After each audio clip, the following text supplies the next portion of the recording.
And just stop me if I need to be stopped, if there's a question or something. You got it. Cool. Girl. Okay, let me see if I can share this screen. Perfect.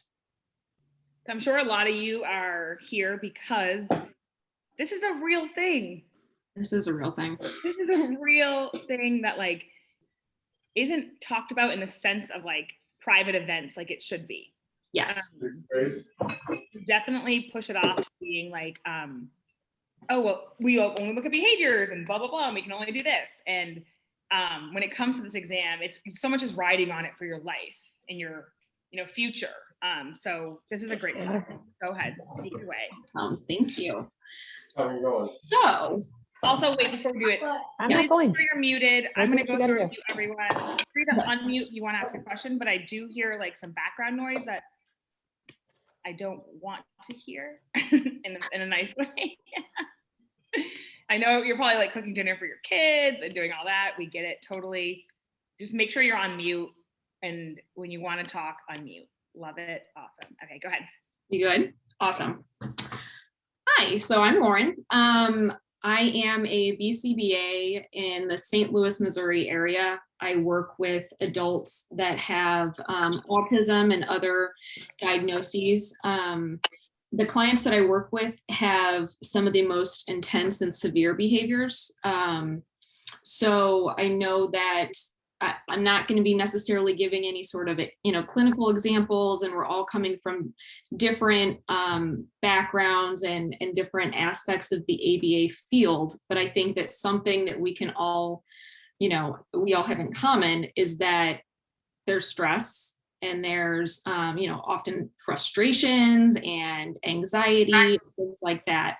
So hopefully, some of the things that we talk about and some of the, strategies that I give will be helpful to generalize not only in terms of test prep, but at work or when you come home from work or whatever that is.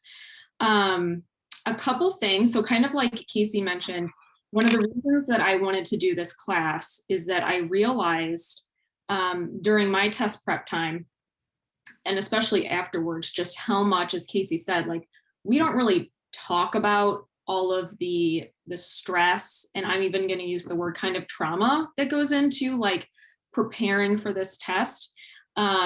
I don't use that word lightly. I've spoken with many people who passed the BCBA exam and they're like, I need to go into counseling now because I had to do different things with my life and I had to, put relationships on hold and I need to figure out how to like reacclimate back and deal with this new job. And so I think that that's something that's really important for us to keep in mind, that as we're preparing for this kind of make it or break it exam, that we are really gentle with ourselves and we start learning how to make those decisions now in terms of, having, peace and calm and those coping strategies.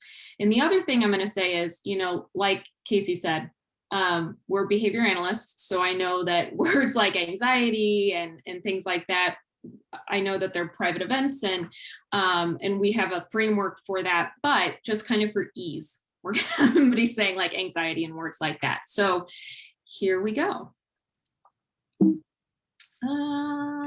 There we go. All right. So the first thing I thought we could kind of do, and you guys can either do this or not, but I kind of want us to start thinking about who you are, kind of like the throwback preschool All About Me.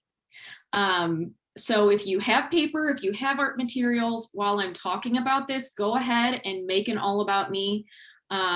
What I chose to do in this, I set a timer for myself. That's kind of like the first test taking, low anxiety tip I would give you is that, make sure that you're containing your studying and you're setting these time parameters for yourself. Because I knew that when I was doing this presentation and I was creating art for this, I have the tendency, because of kind of who I am, I could have turned this into like a 4-hour All About Me poster type of situation. So I set a timer and I just did this quickly in 5 minutes, and you'll notice mistakes and you'll notice stuff like that. But that's kind of the beauty of art, and that's what gives it character, is those mistakes.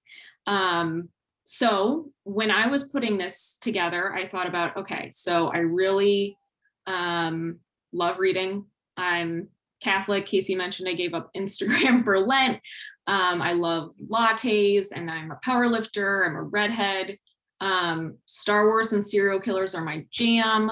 I have a clinical diagnosis of OCD. I received that at 25 and I work with adult clients.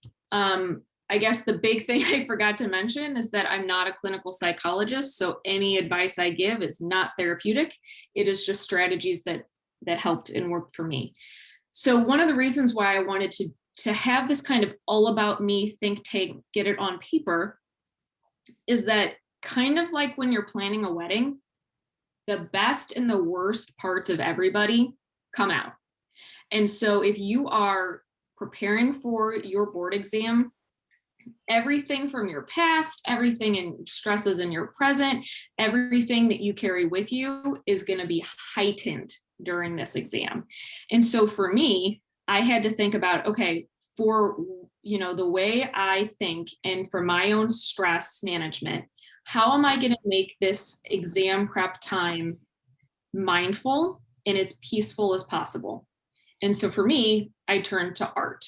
And luckily STUDYNOTESABA was around and I had been following Liat. I think I started following Liat before she even had the company when she was prepping for the exam herself. And that was really good because it helped me see, oh, there are like really beautiful creative ways of tackling some really hard topics. So I really encourage you that in your study space, make sure you have a graphic like this or another art piece that really reflects who you are. Because on those days, you don't necessarily want to do a mock or read Cooper or take notes. I often, for my tutoring clients, recommend, okay, you know, watch your favorite movie, pick out a character and take some ABC data or create a behavior treatment plan for this fictional character. What would you do? You know, if you love to read, do the same thing for your favorite fictional characters. Everything in your life can become a tool and an asset. So that's kind of the first thing I wanted to say. I want to hop in real quick because Sure. I just made a quick one of me, and I've never done this before, Lauren, ever. I love that. I thought of doing it in my life.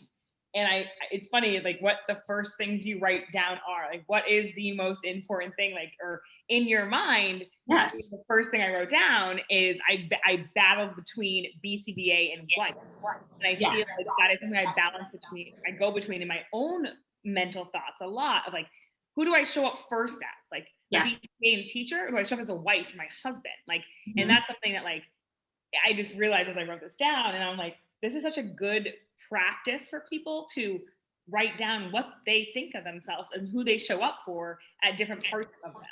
So I think it's really cool. No, and I think, because I think a lot too, Casey, you and Liat will talk about your why. And I think that that's extremely important, like understanding the purpose.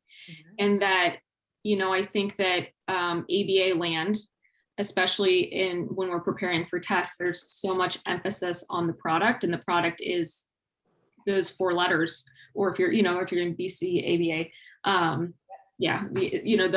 so I think that, yes, that's important, but just kind of like with art, the whole point of preparing for the exam is not just to get that certificate, but it's how do you want to be as a practitioner afterwards? And as soon as you get those letters, you're not going to just suddenly not have to use differential reinforcement, or, you know, like you're not just taking a test and learning material for the test, you're learning it for your clients and for your life. And I think that sometimes if you have that little graphic about who you are, you can remember like, oh yes, this is it. This is the rest of my life. This is not just a testing window. So that's awesome. I love that you did that, Casey. Thank you. Can you go back to the slide for one more second? Sure. So what this slide was I mean, these are absolutely how are you doing? beautiful. I'm doing well. How are you? Want to just go ahead with the films today then? Yes, please. Someone needs to be muted. If you're not Can you, muted, I'm gonna mute you. Okay. This is so amazing. First of all, like these slides are beautiful and your art is gorgeous, but it makes you think so much. And like what this slide was, if anyone wanted to go back to it that just joined, is to write kind of your name, who you are, and then, the facets that you are. And quiet and canceled plans learned. I am the same with that. Like, if I could get out of something, I will try, literally. And I know that, and I see that in me, and I'm like, okay, Casey, nope, don't do it. Show up. And it's a mental game every time. Like, and you will text me, like, remember the STUDYNOTESABA team meeting? Like, I was like, does she want the meeting or does she not want the meeting? I don't want the meeting because I'm stressed and I don't have time and I know we're having this. So when I battled telling you that we were going to cancel it, thinking you would be let down, but in reality, you were relieved, right? Right. So, oh my God. Yes. So it's definitely just like it's a mind game. But so writing in this, what she was saying is just like, what represents you? Who do you kind of show up as in different facets? And having this kind of hanging somewhere, making it an art piece that you can see, and you can see you're not just a BCBA, right? We know this test is you're getting those 4 letters and it's the be all end all in your mind when you're studying, but you're so much more than that. And going through this journey is not just to become a BCBA and that's it. It's how do you show up every day for your clients and your family and your friends and everyone and yourself, most importantly, to be able to, show up for everyone else. So, all right. Yes. I think we're good. Mm-hmm. Awesome. Thank you, Casey, for having us go back. Of course. All right. So here's the next kind of prompt I wanted to give. So I think that when we start thinking about test prep, I know for me, just because of the way my OCD presents itself, I started like really perseverating, really thinking a lot about how I wanted to proceed with my test prep. And, it got to a point where, I had friends and colleagues that were testing and I wasn't going to test at that, as soon as they were. And I just started having a lot of, I'm going to call them negative thoughts, a lot of just kind of noise. And so I wanted to create this little diagram to kind of get you thinking about, what do you think and what do you feel when you're starting test prep, whether you're in the middle of it, you were about to, or if you're taking the exam, or if you're, retaking the exam, when you think about your clients or your work, what type of feelings come up. I work with, some tutoring clients that are in that in-between stage where they're RBTs, but they've finished their coursework. And so that the exam is the only thing keeping them from, having a little bit more independence or doing some provisional things.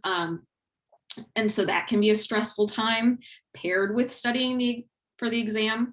What do you think about the time you have in your day? A lot of us are working full-time jobs and testing, or working full-time jobs in parenting and testing. Do you have relationships with other BCBAs? Do you have pressures from other BCBAs?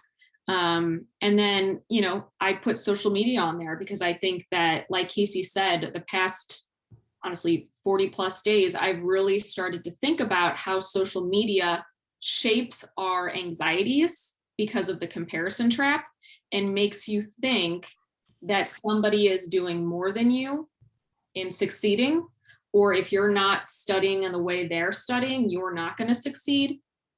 True or false? No one knows, right? Because that's just their life. So I just wanted to kind of put this out there, because when you start getting that down on paper, it becomes more tangible.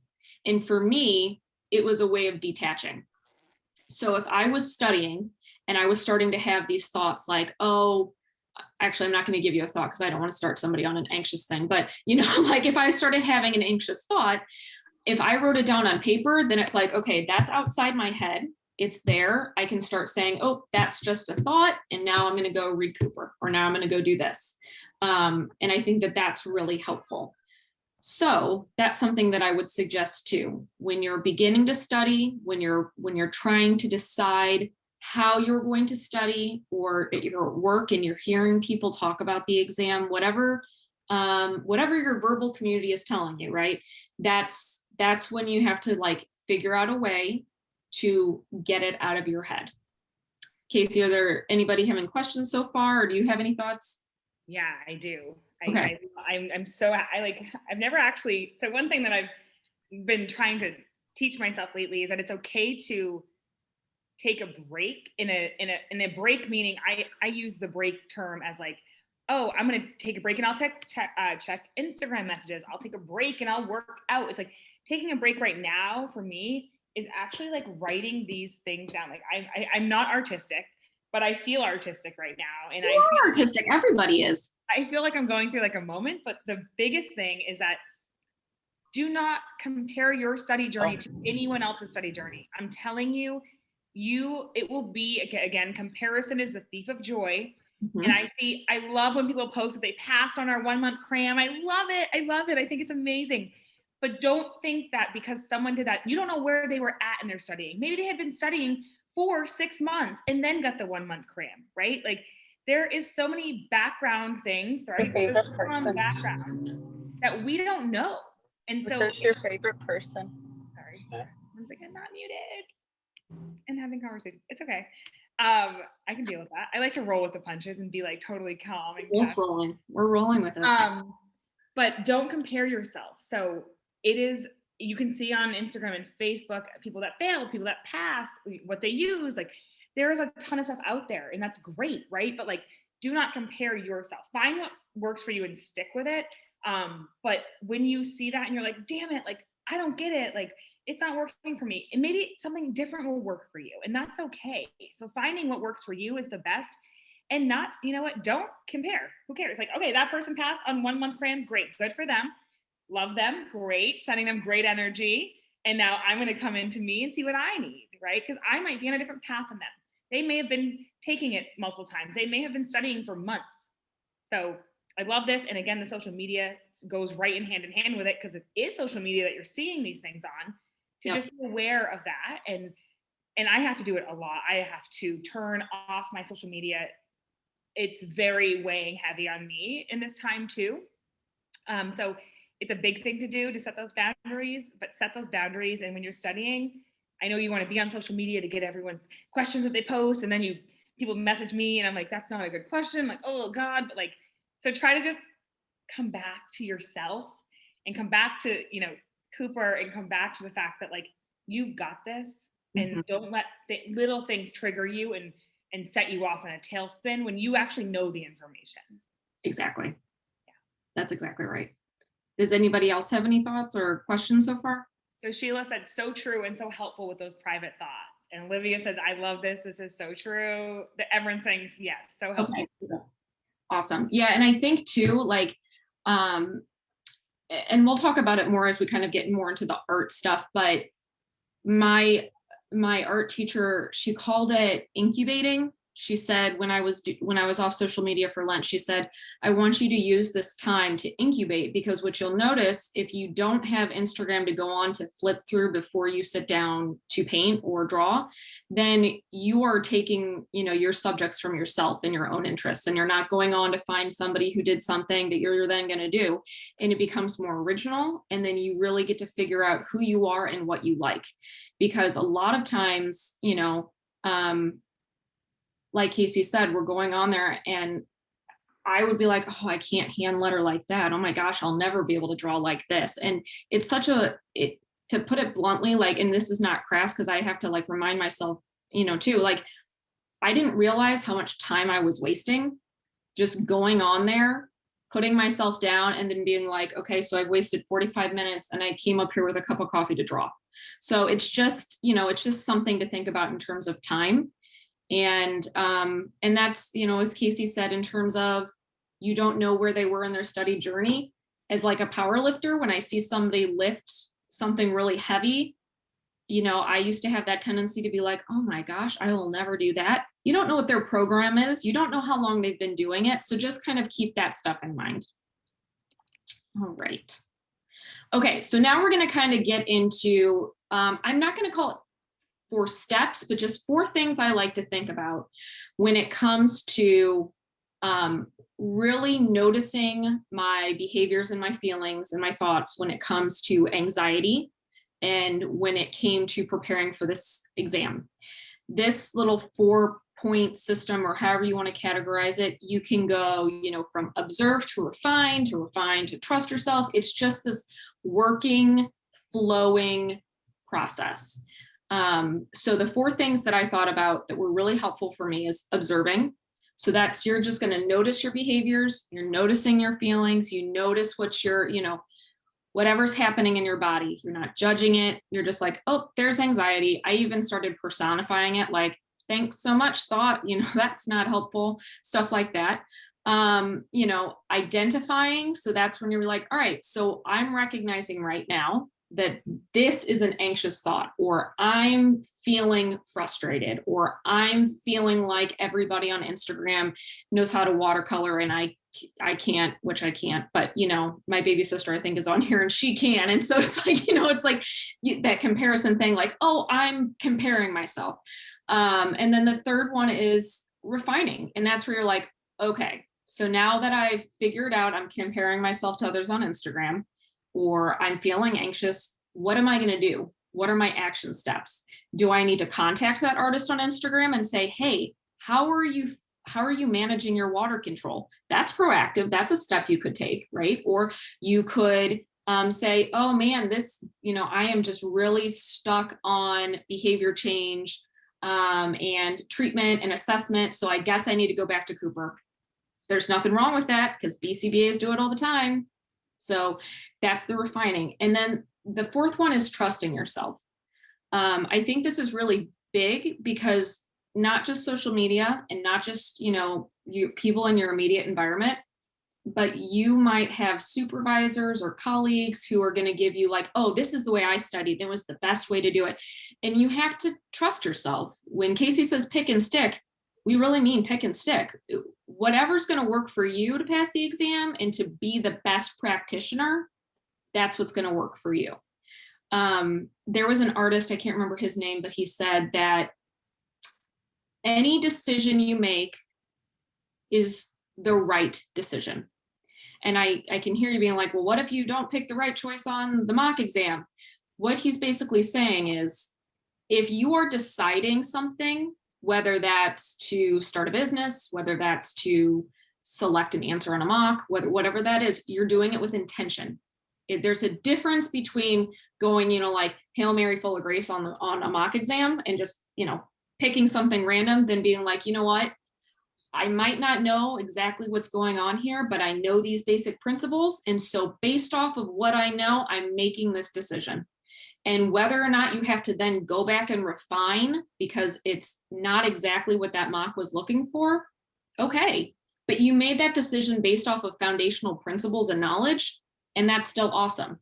So that's kind of these are the tiers that I would like to, like kind of the lens I would like to look at going forward. So observing, identifying, refining, and then trusting ourselves. Are there any questions, or Casey, do you have any thoughts? Someone was saying that naming the anxiety or naming whoever it is, and then the bearded behaviorist, who I love, personifies his anxiety and calls it the anxiety monster. I love that. And I've recently been like having some really severe, like intrusive, obsessive thoughts. Yes. And it's one thing to like, I see it and I'm like, I was reading an article earlier today, treating them like a pop-up ad, right? Yes. So it's like, and that just popped up, that sucked. And like, that's probably not going to happen, but I'm going to think it's going to happen. I think tomorrow the world will end and I'll die and I'll lose all my money that I don't even really have. But like, I go through these thoughts all the time. And it was interesting because the other night, my husband and I were talking and we've been kind of like, both going through internal things and not really talking to each other and feeling very alone and like, yes. And so what he said to me, he's like, I just get so worried that every day I'm going to go to work and lose my job. And I'm like, me too. It was like this weird thing. It's so like, we've contrived these situations in our head. They're not real, but I didn't realize we were both going through it together. So when you talk about it out loud, like we're doing right now, you realize I'm not alone. Oh my God. I didn't know my husband thought that.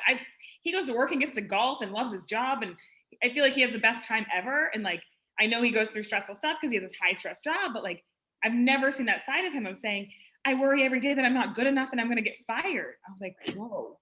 And it was just this like coming to Jesus moment together. Yes.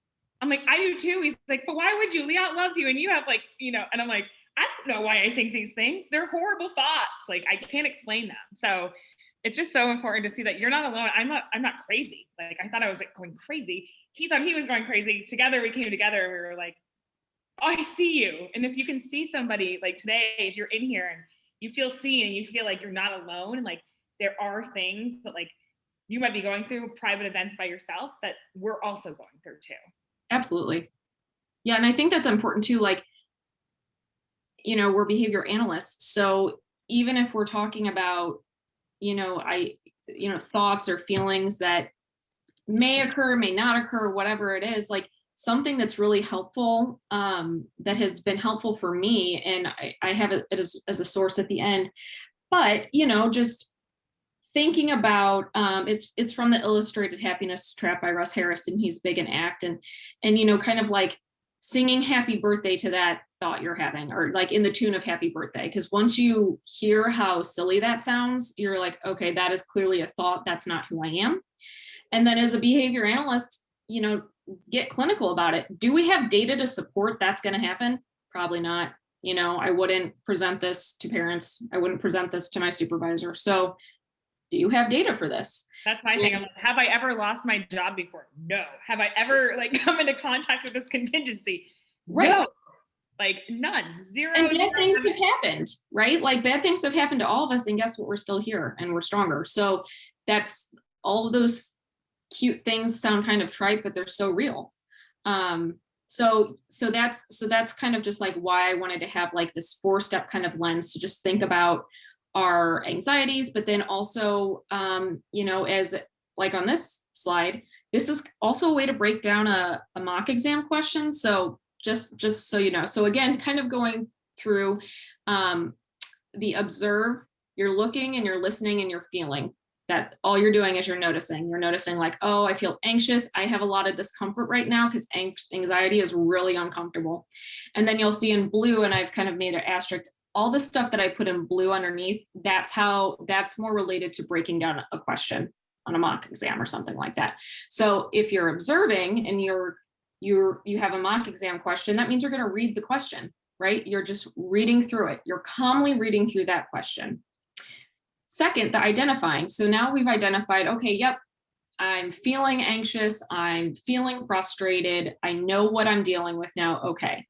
If we're on a mock exam question, this is where you're identifying what are they asking me and what are the basic principles I'm working with. Refining, like we talked about a couple slides ago, that's where you make a plan. Like I said, maybe I'm going to text my sister Kate and be like, can you please help me with watercolor? Or maybe I'm going to go to my supervisor and say, I still don't understand this portion of the task list. If you're doing a mock exam, that's when you're weeding out those two answers that you can just throw away because they don't make sense. And then you're selecting your answer based off of your knowledge of basic principles. You're making your choice. And then the last thing, trust yourself. That's the biggest thing I hear when people are studying. That is something that, for me, that was the hardest thing, was to trust myself. And I was in class and Casey said, when in doubt, when inevitably you come upon a question that you don't necessarily know, and you've used the strategies that you have, then you have to trust your gut. And so that's something my husband heard, and he has told me from this day since I took the collective, like, trust your gut. And that's what it means when you are trusting your voice. You're listening to yourself. You're listening to your own personal knowledge. You're not thinking, well, what did I learn from clinic and my supervisor saying? You're saying, no, what did I learn from Cooper? What do I know from Cooper? And and that's kind of like how you're going to kind of quell some of these anxieties. Any thoughts, feelings, Casey? I'll say it because I know you don't like to swear, but trust your gut. That bitch knows what's up. Okay. Yeah. She does. He does. Whoever it is, your inner person, at the end of the day, and I am the worst person at trusting my gut. And I actually use Liat's gut a lot more than mine. So I get it that it's hard. I do. But at the end of the day, if you feel off or you feel like trust it. If you're in a question and you're like, I just think that I know what I learned by a rule, which we nothing is black and white on the test. Okay. We teach in the collective that there are ways to remember things, but nothing again is black and white, because questions are going to give you different information. So just because it's saying that, I had one girl say today that it was a teacher in a classroom, and she said she related teachers to always using momentary time sampling. And I'm like, it depends on the question's information, right? Doesn't say that there's a lack of resources that they couldn't take partial or whole interval.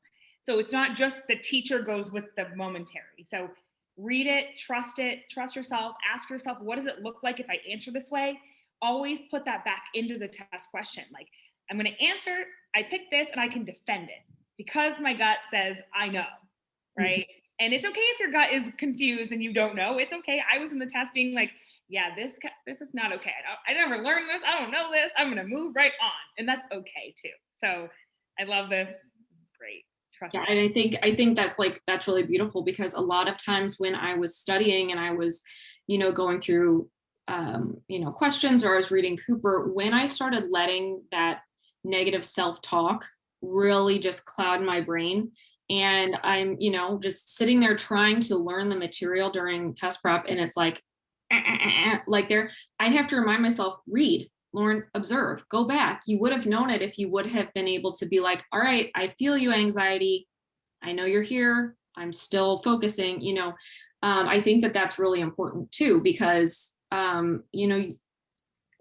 half the time, at least for my experience during test prep, when I started to second guess myself, that's when I got it wrong. And so I'm not that, again, this is not a hard and fast rule. I'm just saying that oftentimes when you don't know, you do know because you've learned it somewhere. So just trust yourself. And if you're taking a mock exam, I always tell people I wrote out every mock I took before the exam. I'd write question number 1 through 160. And I would write, yes, totally know this, like check, got it, smiley face, question mark. I was between 2, and I'd write the 2 I was between, or like, no idea, and answered this, but need to go back and look. And then I would always mark changed answer. So like, thought it was A, immediately changed to C. And I almost every time I changed it, I was right the first time. So that's just something to think about too when you're going through it, how you're studying and using. I think it's the most important thing in the world when people are at their stage of like, I'm about to test, and you're taking mocks. They're so beneficial to guide your study journey, right? So you've gone through, you've studied, you've read Cooper, you've taken notes, and now you're testing yourself on how you can apply it. But don't just like take a mock and then be like, whoa, got a 75, cool, moving on. Use that mock, use every single question to go back to say, hey, all right, I got this one right. Did I actually get it right because I got it right or because I guessed, right? A lot of us guess and get it right. You have a 25% chance to get it right. And then use that feedback from that mock to go further study. Be like, oh, I got it right, but good luck. Like, thank God I got it right, but I have no idea why. And then use it to learn. There's so much that can be said from taking one mock exam and using 160 questions to learn from. I can't say that enough. Like, that's what I did. I took a couple mocks and I just used those. The notebook I'm in right now is actually my mock exam notebook when I was studying. And I have all my pages. I would then write, okay, now I got a question wrong on time sampling. I need to go back and read this again, and I would make notes, and I would never make that mistake again. So just know that a mock exam is so useful, one with feedback, and use the feedback to go keep studying. It's not you finish and you're done. That's a waste of your money, okay? Use it to study more. Absolutely. And it's a good way of dealing with uncertainty. So if taking mock exams aren't your thing, it's not best for you to be taking that. If you use an app, or if you're doing another sort of test prep quiz thing, that's a great way to deal with I felt that half the battle of this exam is the uncertainty of I don't know what I'm going to be asked. So every single time you're taking a mock exam, or you're doing a module, or you're doing a study notes app or ABA, whatever you're doing, whatever question comes up, this is your time to practice dealing with your private events and your anxiety and answering that question, because that is half the battle. So yeah, I think that's exactly right, Casey. Okay. So now we're getting into the art part. You're like, this is what I came for. So now with using those 4 things, I would like to observe, identify, refine, and trusting yourself. I want to start applying it to art and how you can make your study process really peaceful and really beautiful in whatever way you do it, whether your art is cooking or, you know, you're a musician or poetry, whatever it is. Think about how you can use that medium to study. So the first thing that I wanted to kind of go over is color psychology. And there's a link at the end, so you can look it up. And I know we're behavior analysts, but just go with me on it. So there's, you know, theories and, you know, art history and really beautiful scholarship surrounding, you know, how certain colors make us feel. And so just kind of going through this, like green, that's, you know, serenity and prosperity. Yellow, cheer, overstimulation. Orange, energy and extravagance. Red, anger and affection. Purple, that's the creativity and the relaxation. And then the blue is that tranquility and sorrow. So if you think about Picasso, right, he had a whole blue period. Some people feel like his blue period related to when his friend passed away. And so a lot of his paintings, if you go through it, had tones and hues of blue. Then he went to a rose period. And, you know, some people think that's because he got himself a new lady love, who knows?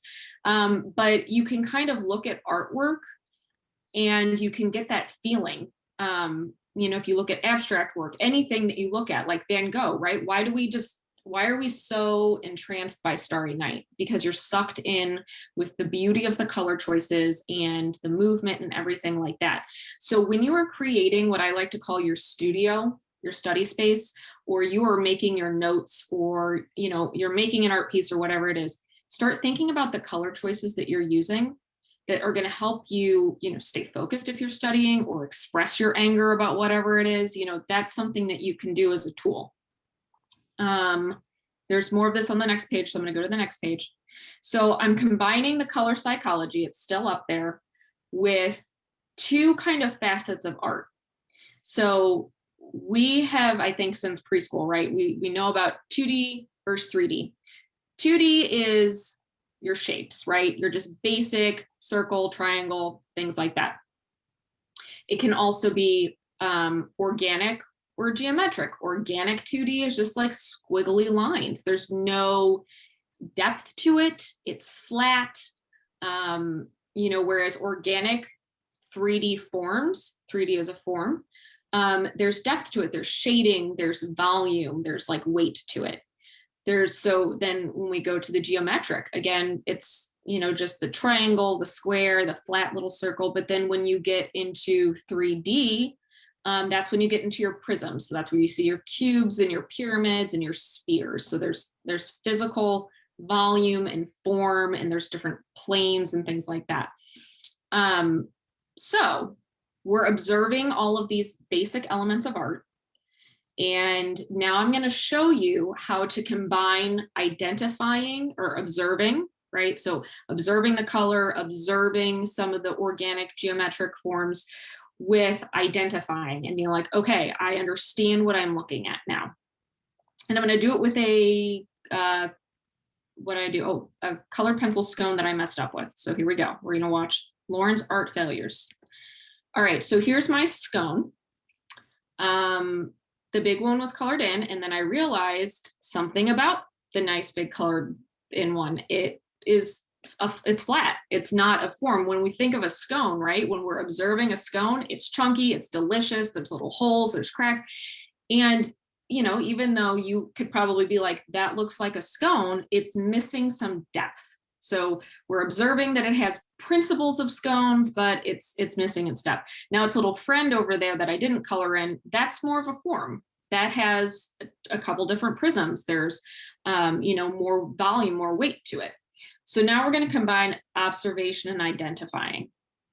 So as you can see over on what is my left, I drew a triangle over that scone. So that's a flat 2D triangle.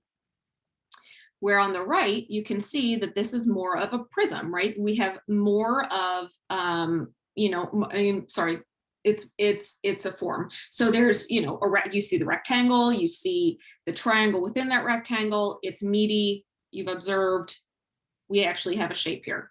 So when I saw this, I was really bummed out at first because I'm like, I've literally spent, because colored pencils are really long medium, I've spent 8 hours on the texture of this scone. And when I showed it to my art teacher, she's like, your texture is beautiful.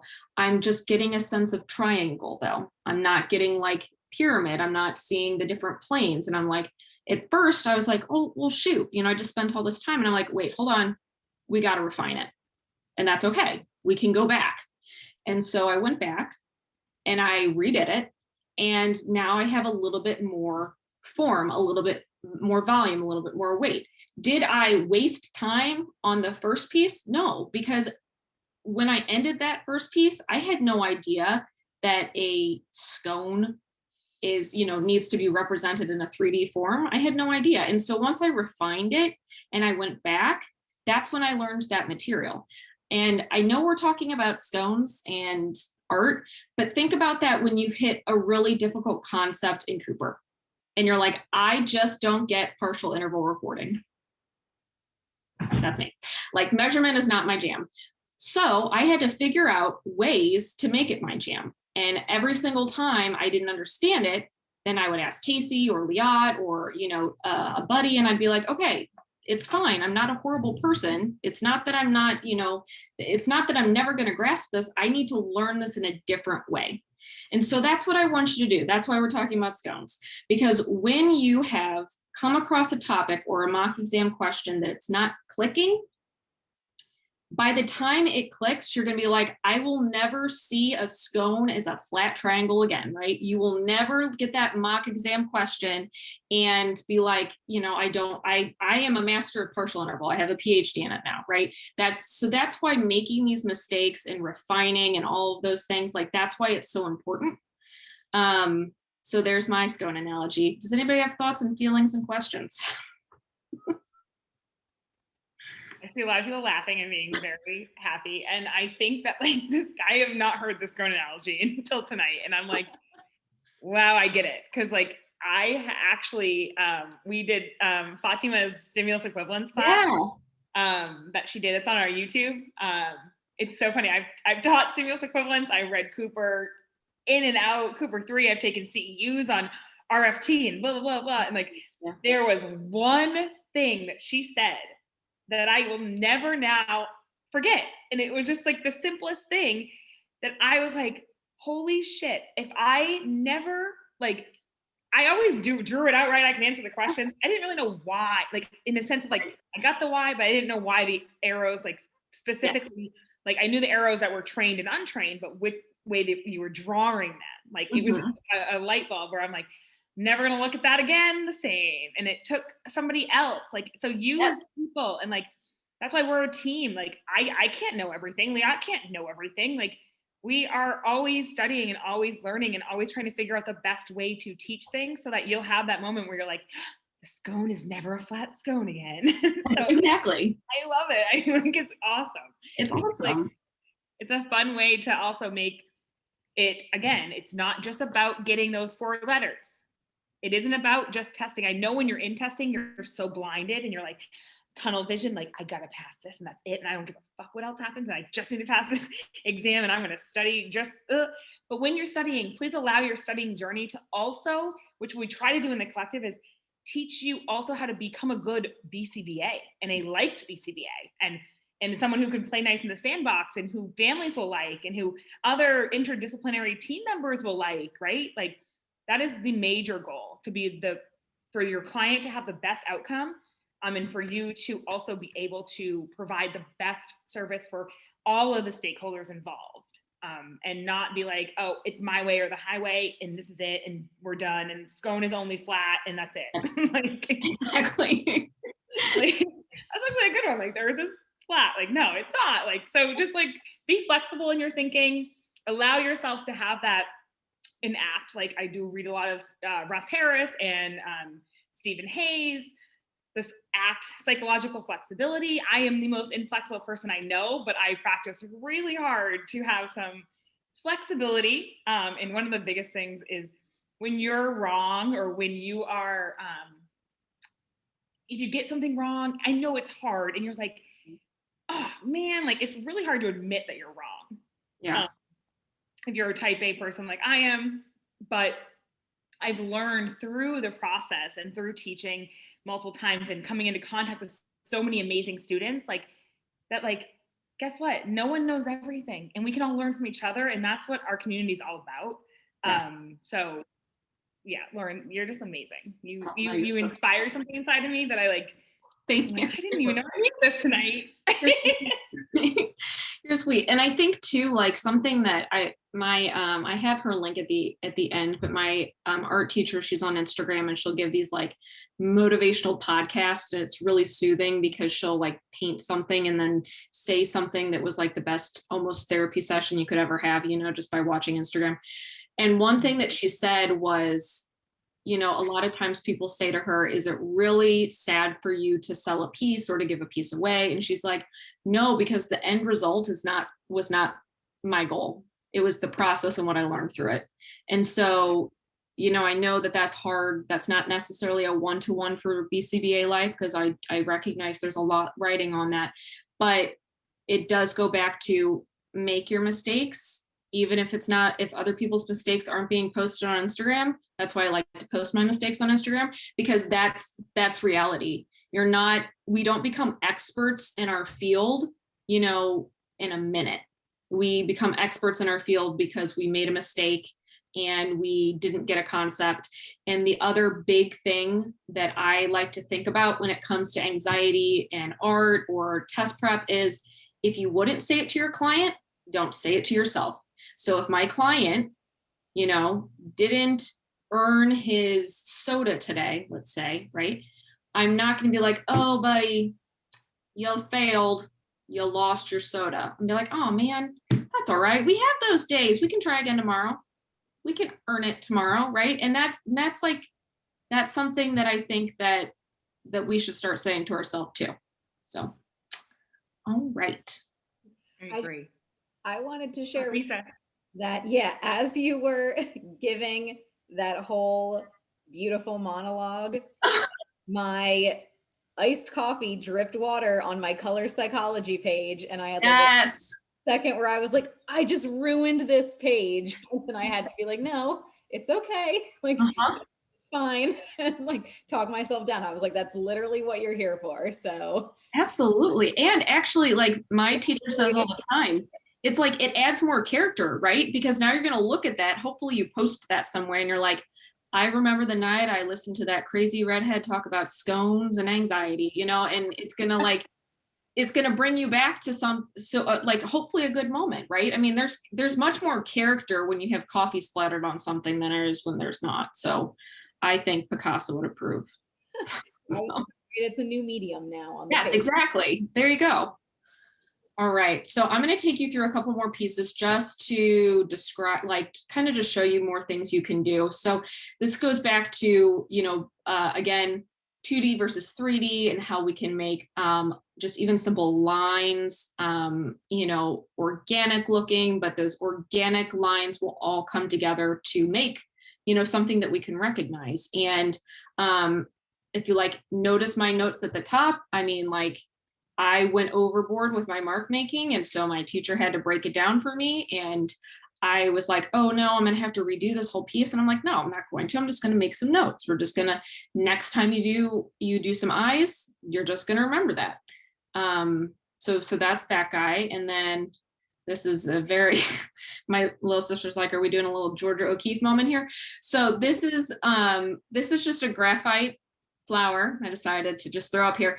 And the reason I'm throwing this up here is because, like, this is an organic form, right? When I was starting to do my art and I was starting to make notes for the exam, I was drawn to things that were not perfect, right? Like we're often drawn to the things that we want to be and the things that we need to embody, and like embracing imperfection is always my goal. Like I always want to finally get to a place where I can be like, I love imperfection, right?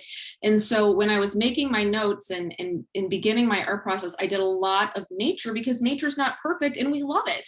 You know, like that's the whole great thing about a bouquet of flowers, is that there's going to be some weird little bug crawling out of that rose, you know, like it's just a wonderful thing. And so when you're making your notes or you're in class or you start to get anxious, I would recommend making a little like organic doodle, just scribble something. You know, remember that there's freedom in making that mistake, or freedom in making something imperfect. Okay, so we've talked about color psychology. We've gone through the organic and the geometric. Now I want you to identify your values. I want you to kind of dig deeper. Think about what your goals are. Think about what your passions are. You know, what do you value? What, you know, who are your soulmates? So when I say soulmates, I'm not just talking about like, you know, a significant other. I'm talking about, you know, do you absolutely love Darth Vader? Maybe you identify with that person. You know, that's great. Do you like Picasso? I love Picasso. He was a horrible individual, but he did some really amazing things, you know? And so when you are in this process, I like to think about like study mascots. You know, if you could have coffee with somebody, dead or alive, fiction or non, you know, and you could just ask them anything, like that is who I would imagine, as quirky as this sounds, being with me while I studied. Like, what would Alexander Hamilton do in this moment? He would probably keep studying, right? Or what would Joan of Arc do? She would most likely be really scared, but do the thing anyway. And so when you are coming up with this kind of this graphic, I want you to think about people you admire. And if you need to like learn more about their struggles, do it. Because when you find out the struggles of another human being, again, you don't feel alone. But you also realize that they didn't get to where they were without those struggles and without those mistakes. And then in terms of goals, it's another way of asking, like, what is your why? You know, like what do you want to do? If being a BCBA is it, awesome. I know some people who are BCBAs and teachers at the same time. So that's two things you have to hold. You know, how are you going to be true to both sides of yourself? What are your passions? How can you bring music or poetry or cooking into your study process? And then when it comes to choosing those values, that is probably more than, you know, imagining Oscar Wilde in your studio with you and randomly talking to an imaginary person. Like, knowing your value is going to be the thing that is going to snap you out of a looping anxious moment, because you're going to be able to say to yourself, I am pursuing excellence. I am not pursuing perfection. And in the pursuit of excellence, I'm going to make mistakes. I'm going to say something silly. I'm going to have to phone a friend. I'm going to have to rethink something and refine. And that's part of being excellent. None of that cool, crazy, creative stuff comes from perfectionism. It's really boring.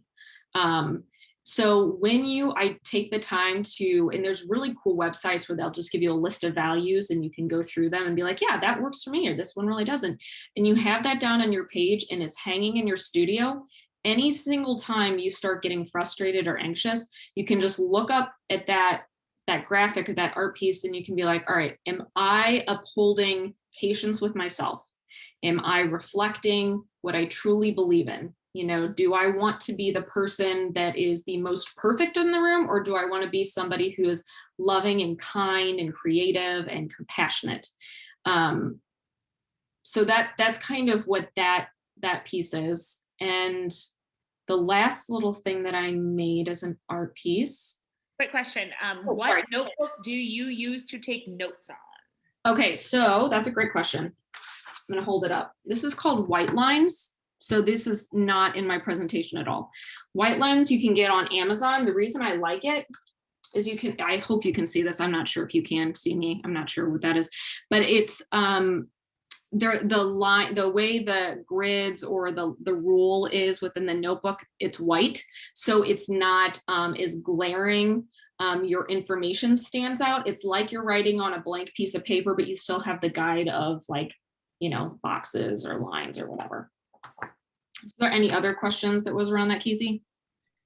That was it. I'm just running to the bathroom for 2 seconds. While you finish the last one, I'll be right back. No Okay. more questions that I've seen.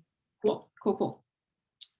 All right, and so then this is what I did. I took all of those things together and I just made a messy, imperfect, beautiful, oops-filled piece that if I was studying again, I would have up in my studio, because I feel that, you now know how to like observe what you're feeling and you're thinking, observe your environment, identify what it is that you're dealing with. You know how to sit with that discomfort, because the reality is you cannot wait to feel confident, to feel secure, to feel whatever it is before you study. Unfortunately, we have to have those anxious, really uncomfortable, feelings in our body, and we have to study. So I think that if you can figure out a way to make it fun, I think you should totally do that.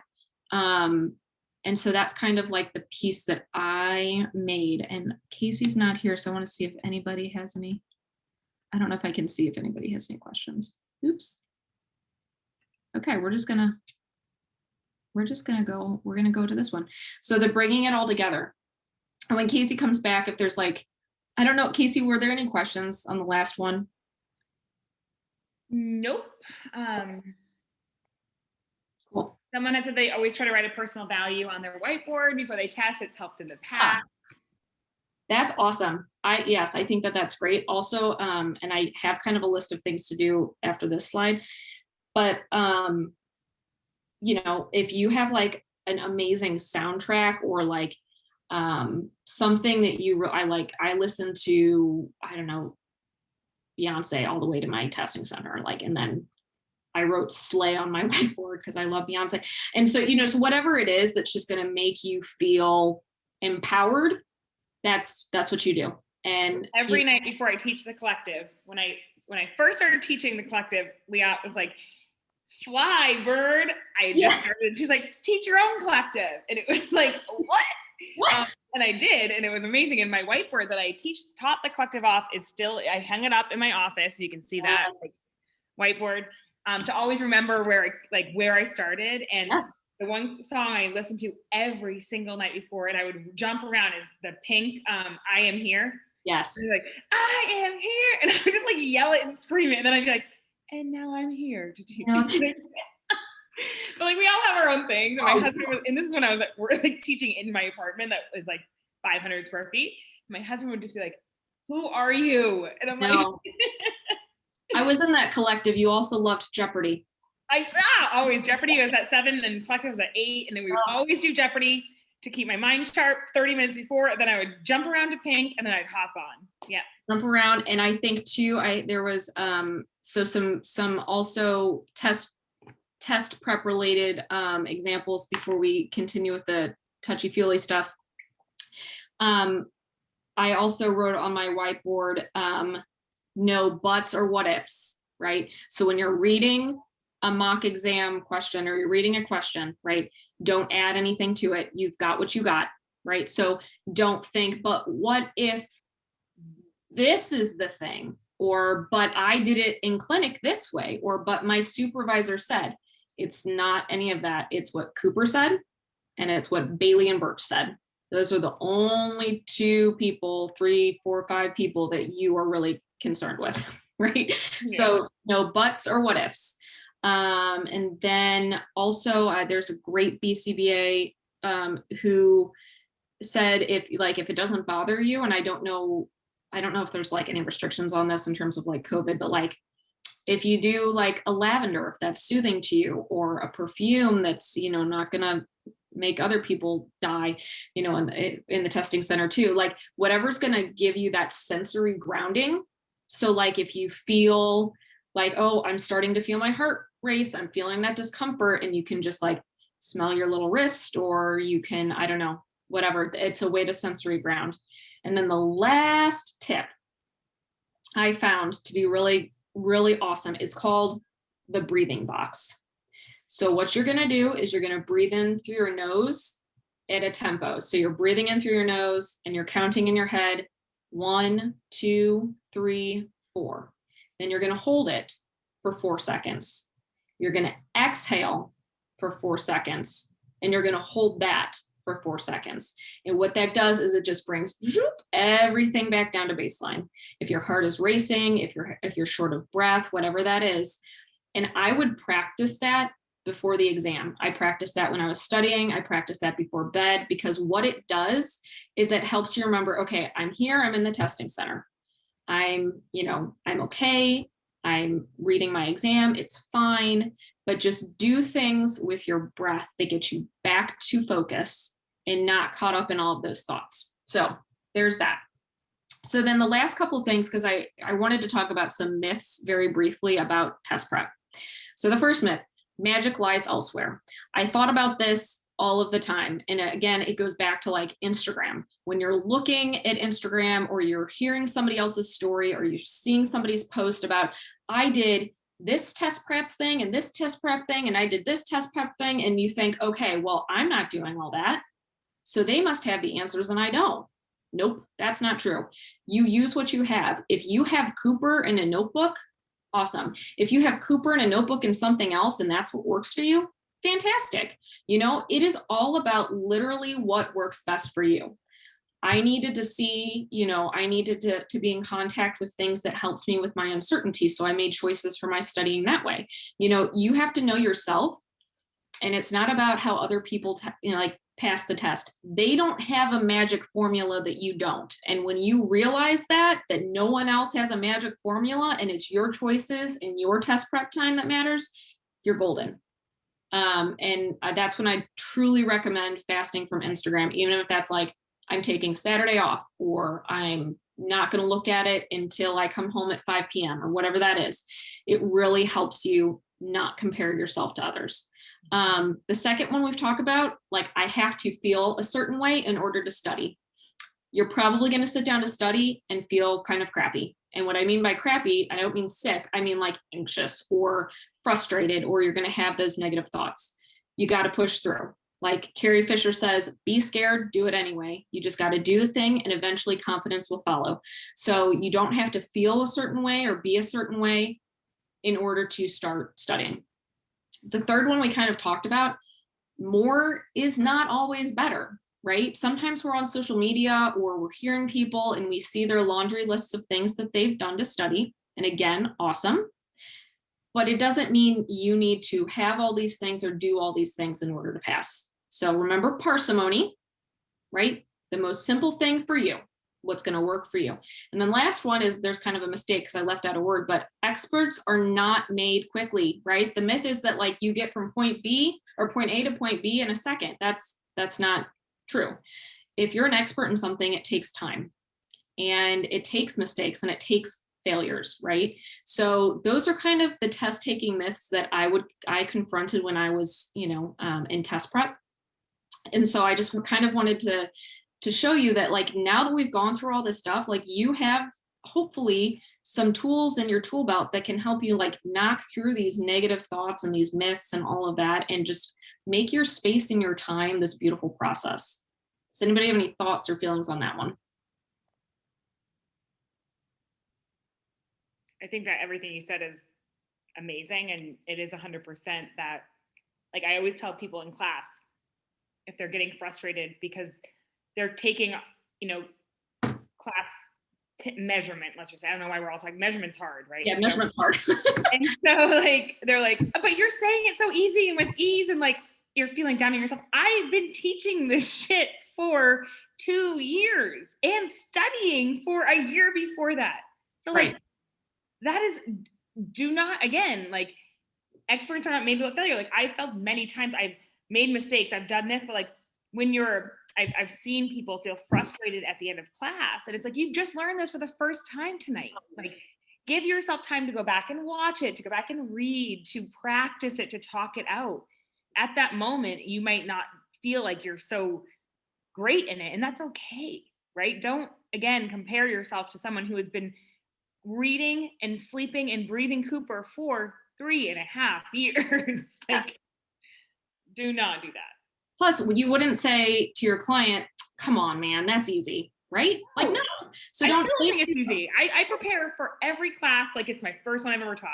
exactly. My laughs at me because she's like, why do you like you've read Cooper 100 times? And I'm like, I will read Cooper till the day I die if I'm teaching these people what they need to know from Cooper. Like, there is not a moment that I will not admit if there's something that I need to, brush up my skills onto. And it's beyond test prep, right? It's making good BCBAs and ethical BCBAs and teaching them far beyond just the Cooper. We want to teach you for the test. We want to teach you to be the best BCBAs that you can be, because we know that a lot of people have lacked supervision and they lack in their master programs that they're like, I didn't learn any of this. And it's like, whoa, scary, first of all. But second of all, we want to be more than just that test prep for you.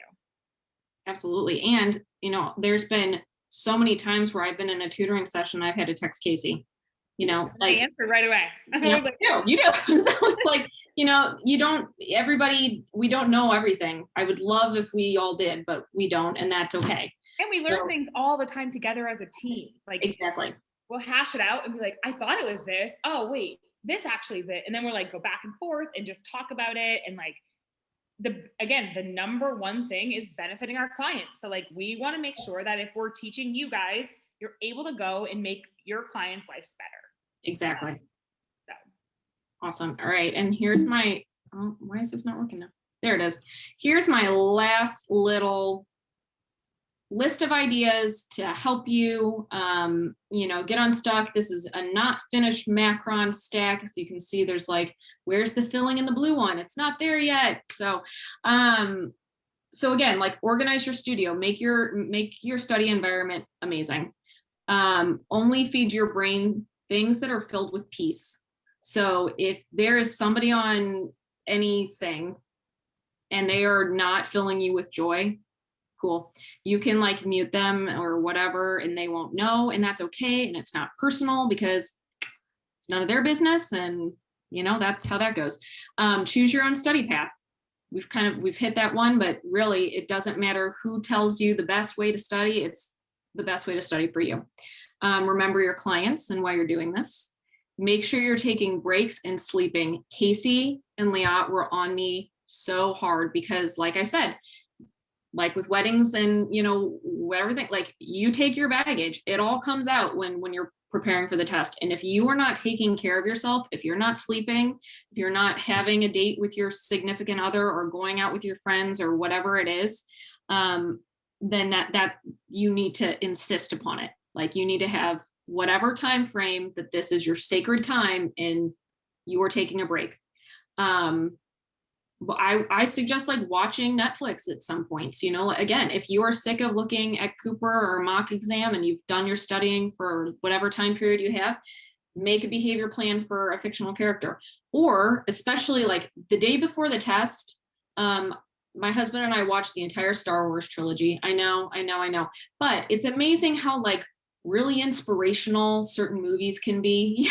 You just get into that mind frame. So watch things that are soothing to you, that have always been very comforting. And then be afraid and do it anyway. And then don't forget to set up your own schedule of reinforcement. We're doing that for our clients. Yes. Right? Oh, on an FR2, right? Every two instances of behavior. Okay, so for you, like, what is yours going to be? Is it going to be unrealistic that I'm going to read an entire Cooper chapter before I take a break? No. Might be FR2 number of pages, right? Right, exactly. 2 pages, and then I get up and I do a little brain break, listen to my favorite song, and then come back. And also, and sleep is so important because when you sleep on things that you study, you absorb them more. There's so many nights when I was studying, I was like, I could just be here all night. And then I'm like, no. And I would go to sleep and I would dream. Yes. Maybe they were nightmares at the time to me, but they're dreams that I would dream. And I'd be like, wake up in the morning and be like, oh, I had an epiphany that I get this now. So sleep, use that your brain needs it to feed itself to learn this. So it's okay to sleep. It's okay to take breaks. It's okay to watch Netflix because guess what? Any thing in the world you can find human behavior and apply ABA to. So practice it. Watch those stupid shows like The Circle and all these stuff and like apply ABA to it. Like what is going on? What schedules of reinforcement are they on? What's going, like, is there matching law happening? Is there this? Like, you know, just, it's so something that you can do when you want to mix up your studying and you're feeling burnt out. Yes. And also like the biggest thing that I learned is also like unclench your jaw when you're studying and when I'm teaching, or if I'm like, I am like lockjaw. Shoulders down. Yeah, I'm like, and I'm like rolling. And when I was in the test, I'd roll my shoulders out every like 10 questions. I'd roll my neck out and I'd be like, how, I couldn't like say it out loud, but I was like moving my jaw because you get locked and you get stuck and you need to open those channels and open those pathways to get through it. Yeah, this is beautiful. Yeah, absolutely. And I think too that, what was I going to say? Oh, just anywhere you are, like if you belong to, like I belong to a powerlifting gym and there's lots of behaviors going on there, right? So you could just, during your rest periods, just take a look around and be like, all right, well, if I was manipulating this environment or if I was implementing some sort of experimental design, what do I have to think about? Well, the lighting kind of sucks. The music's really loud, you know, think about your environment, just be in an environment, and that will generalize to the exam because guess what? You got to be present during the exam. And measurement for right there. If she's powerlifting and I'm like, oh, I want to take duration data on, I want to get the best picture of Lauren's lifting and I choose duration. Like, well, what if, you know, she was working out for 30 minutes, but she really only power lifted twice. The frequency or the rate of the 30 minutes was 2 times. Like, what is that going to tell me? She worked out for 30 minutes, but like didn't, for 25 minutes, she was on Instagram, right? That's not going to tell you much. If I can take, so it's always something you can look at in your own life too. Like when I'm spinning on my Peloton and I'm like, oh, you know what? Like it looks like I did this, but like really I was not doing all that. So what is the best measurement system to give the best picture of your behavior? And that's what you can learn in your own life to apply to what you would do in the clinical setting. Absolutely. So always stuff you can be doing. Never a second that you can like get ABA out of your mind. It's everywhere. It's human behavior. It doesn't stop. It doesn't sleep. It's like everywhere. It is. And I think too, and this is for real, the last page, these are the sources that I used. And so I put Illustrated Happiness Trap. That's a great book for acceptance and commitment therapy, which is based off of RFT. Steal Like an Artist and Art and Fear. Both of these books are just great, like life. How do you deal with the process? Even if you're like not a visual artist, that's not your game, just listening to it and thinking about how to be a more present human, you'll get that from there. My art teacher is awesome. So at Erica Lancaster there. And then the Creative Pep Talk podcast, it's the same as my advice in regards to watching Netflix or going to the gym. Listen to behavior podcasts for sure, absolutely. But when you're sick of listening to behavior podcasts, listen to other podcasts that fill you with joy. There's a podcast for everything. There's like a marriage couples therapy podcast. Listen to that and figure out how you would do that from the behavior analytics standpoint. There's a lot going on there, you know? So just figure out what you like and what interests you, and then, you know, go for it. So the end. Yay, Lauren! Crushed it. I'm going to stop the recording. Perfect. Thank you for everyone coming. This is just stopping the recording. Awesome. And